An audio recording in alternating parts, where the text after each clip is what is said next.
pembangunan dari atap sampai fondasi pada mata kuliah desain fondasi 1. Nama lengkap saya Arisat Maulana dengan nomor induk mahasiswa 0510019000019.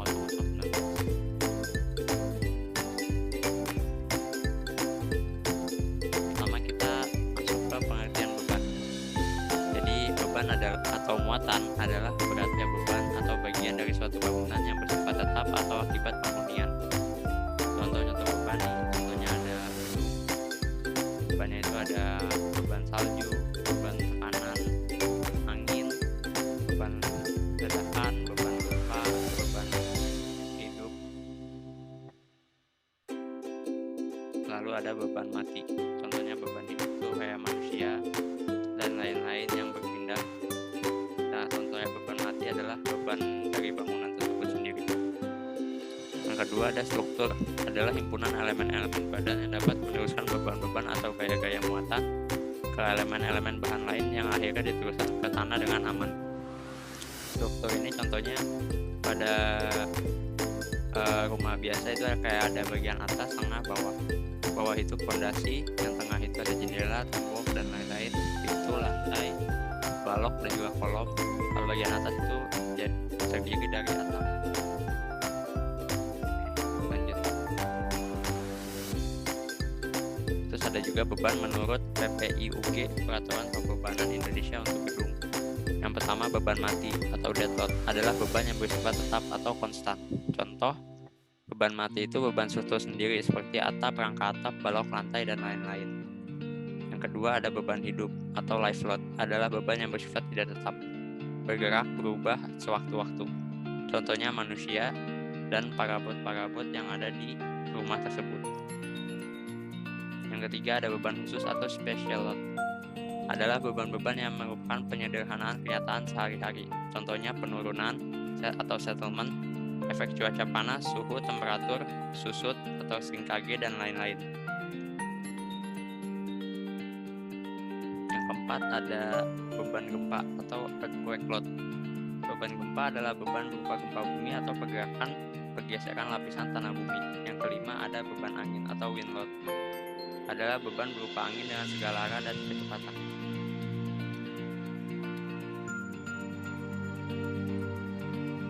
Dari bentuk pembebanan kepada suatu konstruksi, beban dapat dibedakan menjadi: yang pertama beban atau muatan terpusat. Muatan titik adalah beban atau muatan yang tertuju pada suatu titik. Contohnya manusia, perabot, benturan, dan lain-lain. Yang kedua ada beban atau muatan terbagi. Adalah beban atau muatan yang tidak tertuju pada satu titik tapi terbagi pada bagian atau seluruh elemen struktur tersebut. Beban atau muatan terbagi itu dibagi atas dua. Yang pertama itu merata, adalah beban atau muatan yang terbagi merata sepanjang benda tersebut. Contoh balok, plat lantai, rangka atap, dan lain-lain. Yang kedua ada beban atau muatan terbagi segitiga. Adalah beban atau muatan yang terbagi berupa bidang segitiga. Contohnya konsol, mezanin, cantilever, dan lain-lain. Dari sistem pembebanan pada suatu konstruksi dapat dibedakan menjadi beban atau muatan langsung dan tidak langsung. Beban atau muatan langsung adalah beban atau muatan yang diteruskan secara langsung ke tanah atau elemen-elemen struktur yang lain. Sementara yang tidak langsung adalah beban atau muatan yang diteruskan secara tidak langsung ke tanah atau elemen struktur yang lain. Contohnya seperti ini yang langsung, jadi ada beban, habis itu langsung diteruskan ke tanah. Nah, yang tak langsung contohnya seperti melalui elemen struktur tertentu. Nah, selanjutnya gambaran jalannya beban pada bagian atap hingga fondasi.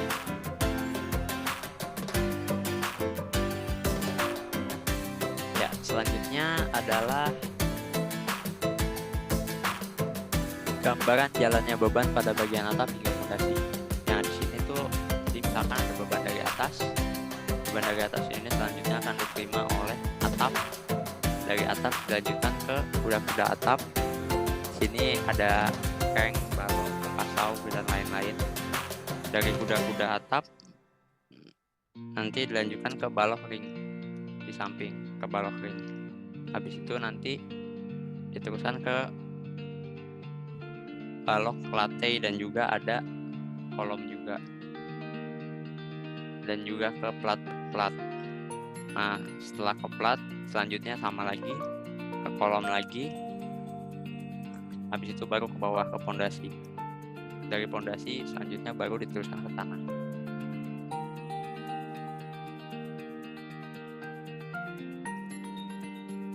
Nah, nih lebih lengkapnya lagi gambaran jalannya beban pada bagian atap. Jadi setelah diterima beban dari atap, selanjutnya yang pertama itu diterima di reuter. Lalu di sini ada nok, ada tiang, ada kaki kuda-kuda, ada jepit, ada skor, ada gording, ada usuk. Di sini ada tiang lagi, ada atap, ada balok tarik, ada balok tembok, ada reng, ada usuk dan yang lain-lain. Jadi beban-beban ini diterima dan disalurkan lagi ke kolom, ke balok.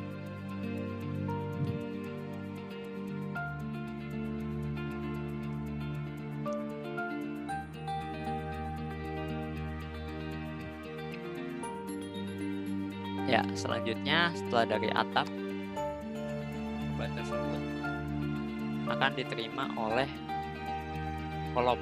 Yang selanjutnya akan diteruskan ke balok dan juga plat beton. Nah, balok dan plat beton ini ada di lantai 1 dan 2. Intinya sama, sebenarnya di lantai 1 dan 2 dari kolom diteruskan ke balok dan juga ke plat beton.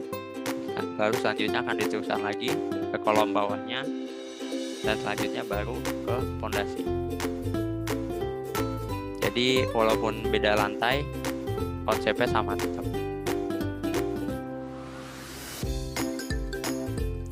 Nah, selanjutnya beban pada bagian pondasi.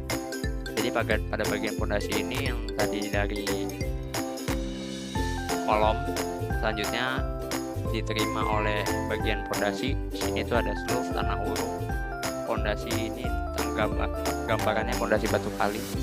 Ada end stamping juga, ada lapisan pasir, dinding bata, dan ada seluf juga. Jadi dari kolom seluf, habis itu masuk ke pondasi batu kalinya. Selanjutnya beban-beban ini akan diterima oleh end stamping, terus dilanjutkan ke dalam tanah.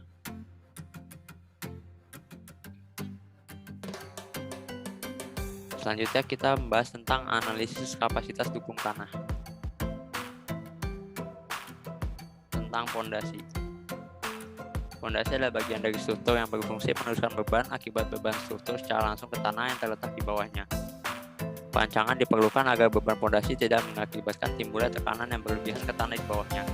Karena tekanan yang berlebihan dapat mengakibatkan penurunan yang besar, bahkan dapat mengakibatkan keruntuhan pondasi.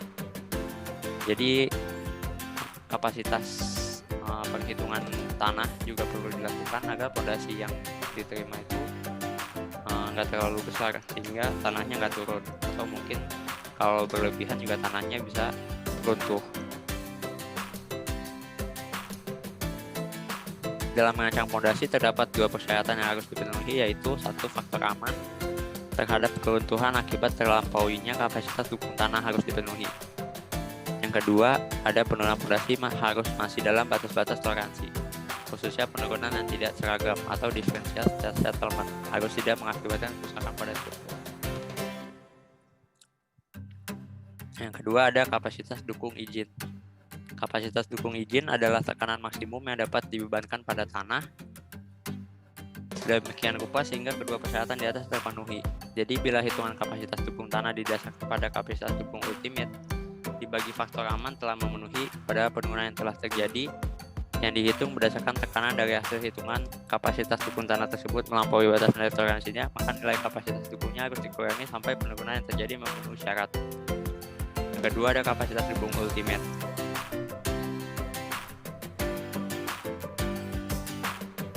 Kapasitas dukung ultimate adalah beban maksimum persatuan luas di mana tanah masih dapat mendukung beban dengan tanpa mengalami keruntuhan. Dari pengamatan kelakuan tanah selama pembebanan hingga tercapai keruntuhan, diperoleh kenampangan sebagai berikut. 1. Terjadi perubahan bentuk tanah yang berupa pengembungan kolom tanah tepat di bawah dasar fondasi ke arah lateral dan penurunan dasar fondasi. Yang kedua, terdapat retakan lokal atau gesekan tanah di sekeliling fondasi. Yang ketiga, Pada saat keruntuhan terjadi zona geser melebar dalam batas tertentu dan suatu permukaan geser berbentuk lengkungan berkembang yang disusul dengan gerakan fondasi turun ke bawah. Nah, yang terakhir ada kapasitas neto tiang. Kapasitas ultimate neto tiang adalah jumlah dari tahanan ujung bawah ultimate dan tahanan geser ultimate antara sisi tiang dan tanah di sekitarnya, dikurangi dengan berat sendiri tiang. Q ini artinya kapasitas dukung ultimate, Q ultimate sama dengan QB. QB itu tahanan ujung bawah ultimate ditambah QS atau tahanan geser ultimate dikurang WP, berat sendiri tiang. Nah, saya kira sampai sini tugas kali ini. Semoga kita dapat berjumpa di tugas-tugas selanjutnya. Terima kasih.